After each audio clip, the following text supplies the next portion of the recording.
I don't know. Here's the thing. I have a lot of ideas about what I want to do. I'm not sure what the next story is, but as I said, like. Salve, sentinelas! Aqui é o Universo Proibido. E hoje, a verdade vem à tona. Robin, o parceiro mais famoso do Batman, sempre foi tratado como um problema no cinema. Mas, será que Matt Reeves está prestes a quebrar essa maldição? Porque se você olhar com atenção para a última entrevista dele, vai perceber que a resposta não é tão simples quanto um sim ou não. E é aí que a coisa fica interessante. Antes de seguir, preciso do seu apoio. Estamos prestes a bater uma meta muito importante aqui no canal, e cada nova inscrição faz essa comunidade crescer e se fortalecer. Se você se inscrever agora, vai ganhar acesso em primeira mão às análises mais profundas e teorias mais ousadas que você não encontra em lugar nenhum. E já comenta aqui embaixo, de qual cidade e país você está assistindo esse vídeo? Quero saber até onde nossa linha secreta de sentinelas já chegou, e prometo que vou ler todos. Se esse conteúdo tá te conectando com as verdades do multiverso, já deixa o like e entra para nossa linha secreta de inscritos. Agora, sobre o que Reeves disse. Ele foi direto ao ponto. Robin nunca foi realmente quebrado no cinema, mesmo com respeito a Joel Schumacher e Chris O'Donnell. Isso é forte. É praticamente uma admissão de que o personagem sempre ficou preso entre o exagero cartunesco e a exclusão total das versões mais sérias. E o detalhe que muda tudo é que Reeves não riu da pergunta. Ele encarou como um desafio real. Não é qualquer diretor que aceita colocar um adolescente mascarado no meio de uma Gotham tão brutal quanto a dele. E justamente por isso, esse talvez que ele deu não soa como uma fuga. Soa como um movimento calculado. Só que tem mais. E a forma como ele descreve essa Gotham é a chave para entender onde Robin poderia se encaixar. Quando Matt Reeves descreve sua Gotham como um poço de desespero, ele não está exagerando. O primeiro The Batman apresentou uma cidade corroída por corrupção, violência sistêmica e um clima de paranoia constante. Cada esquina parece esconder uma emboscada, e cada rosto anônimo pode ser uma ameaça. Inserir Robin nesse cenário não é apenas uma questão estética, é mexer na essência do que Reeves construiu. Nos quadrinhos, versões como Batman, Year 3 ou Under the Red Hood já mostraram o impacto brutal que essa vida tem sobre jovens vigilantes. Dick Grayson foi moldado pela tragédia, mas ainda carregava um certo otimismo que contrastava com o lado sombrio do Batman. Já Jason Todd representou o extremo oposto, um reflexo mais impulsivo e violento, que Gotham acabou engolindo. Reeves sabe que qualquer escolha nesse sentido não pode ser gratuita, porque nesse universo mais cru, cada ferimento, físico ou emocional, teria um peso maior. Há também o dilema visual. Em um mundo com paleta escura, chuva incessante e fotografia quase no ar, como inserir um personagem cuja origem carrega um uniforme de cores vivas sem quebrar o tom? Essa transição exigiria ou um redesign radical, ou uma justificativa narrativa tão sólida quanto as raízes criminais do próprio Batman. Reeves, pelo que deixa transparecer, não está interessado em uma simples versão adolescente do herói. Ele quer um elemento que possa colocar Bruce Wayne em perigo emocional real, algo que o force a rever métodos, valores e até a própria missão. E se esse perigo não for apenas para o Batman, mas também para o público? Por que a ideia de assistir um Robin sofrer no mesmo nível que Gotham impôs aos seus habitantes mais duros pode mudar completamente o que esperamos de uma sequência? E esse é o ponto que leva direto ao próximo detalhe na fala de Reeves, onde um simples talvez revela muito mais do que parece. Quando perguntado diretamente se Robin poderia existir no seu universo, Matt Reeves não fugiu com um "não é o momento" ou um "isso não combina com minha visão". Ele soltou um talvez carregado de pausa e reflexão. Para quem acompanha o discurso de diretores, esse tipo de resposta raramente é improvisada. Muitas vezes é uma forma de reconhecer que há ideias já em circulação, mas que ainda não estão prontas para serem reveladas. Reeves chega a admitir que tem muitas ideias para o próximo capítulo e que ainda está definindo o ponto de entrada da nova história. Essa escolha de palavras é reveladora. Ele não fala em ausência de possibilidade, fala em um momento certo para introduzir elementos.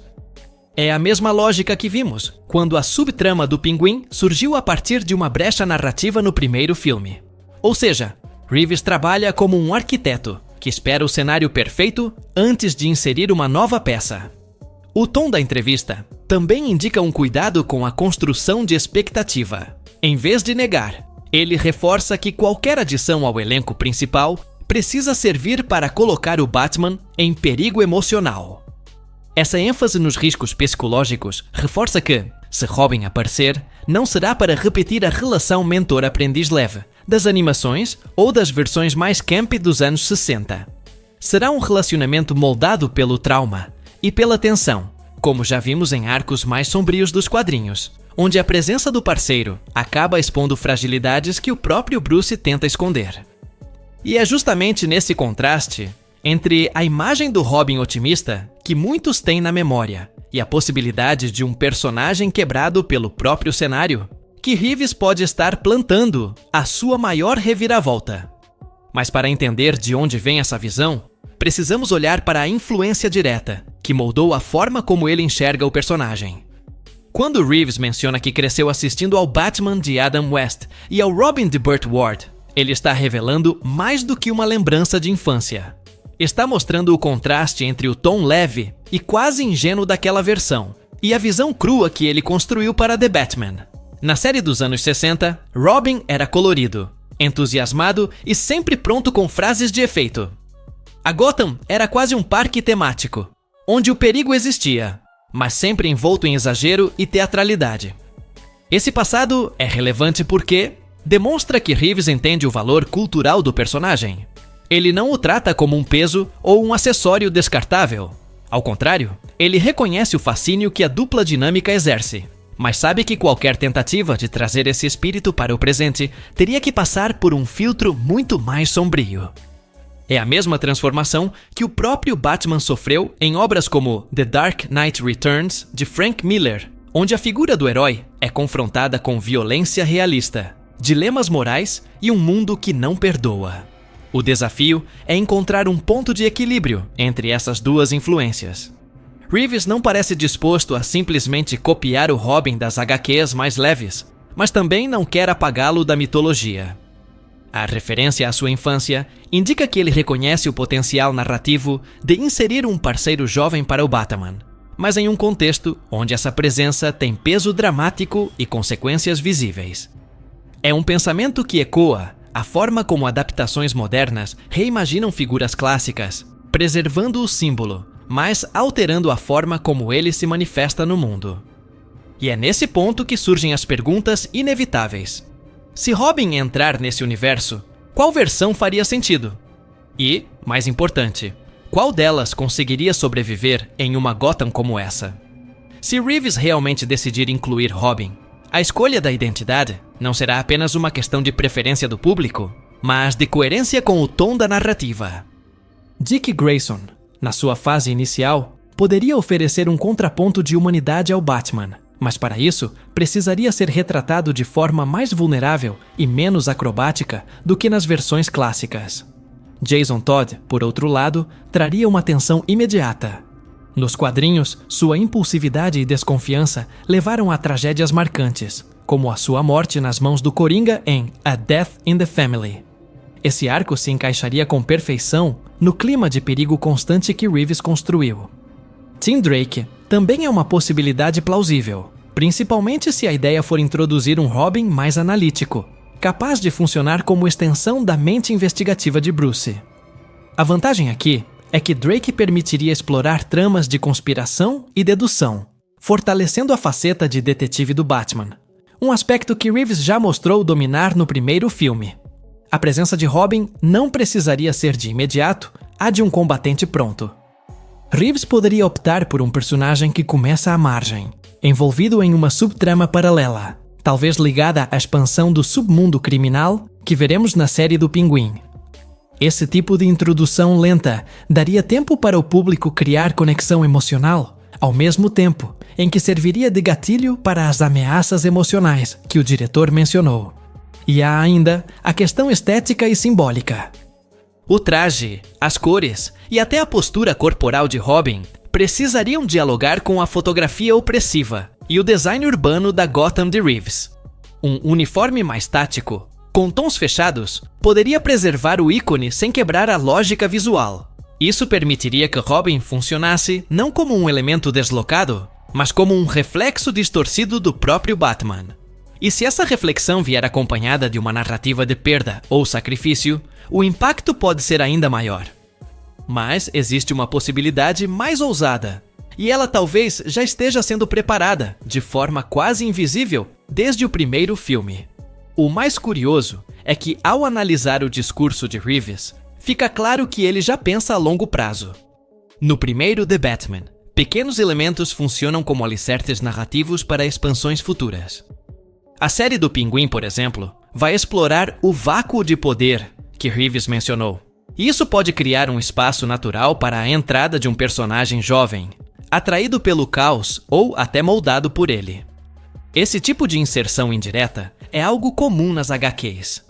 Em Batman, War Games, por exemplo, a escalada do crime em Gotham é o cenário perfeito para novos vigilantes surgirem, alguns por idealismo, outros por sobrevivência. Reeves pode estar seguindo essa lógica, deixando a cidade cada vez mais instável, para que a chegada de Robin não pareça uma decisão isolada, mas o resultado inevitável de uma espiral de violência. Outro ponto é a possibilidade de Robin já estar sendo apresentado fora de foco. Pode ser uma menção rápida, um rosto perdido entre civis durante uma cena de caos ou até um evento paralelo em uma das produções derivadas. Esse tipo de construção invisível mantém o personagem no radar, sem precisar anunciá-lo oficialmente. Algo que Reeves certamente usaria para preservar o impacto de uma revelação no momento certo. Seja qual for a abordagem, a verdade é que Reeves deixou a porta aberta. E nesse tipo de universo, portas abertas nunca são apenas para entrada. Também podem ser para expor vulnerabilidades que até o próprio Batman não quer encarar. Estamos muito próximos de bater uma meta importante aqui no canal. E cada nova inscrição fortalece essa comunidade de sentinelas que busca analisar o multiverso com profundidade real. Ao se inscrever, você garante que não vai perder nenhuma dessas discussões e ainda ajuda a manter vivo um espaço onde o fã é respeitado pela sua inteligência. Antes de encerrar, me conta nos comentários: de qual cidade e país você está assistindo esse vídeo? Quero saber até onde nossa rede já chegou e prometo que vou ler todos.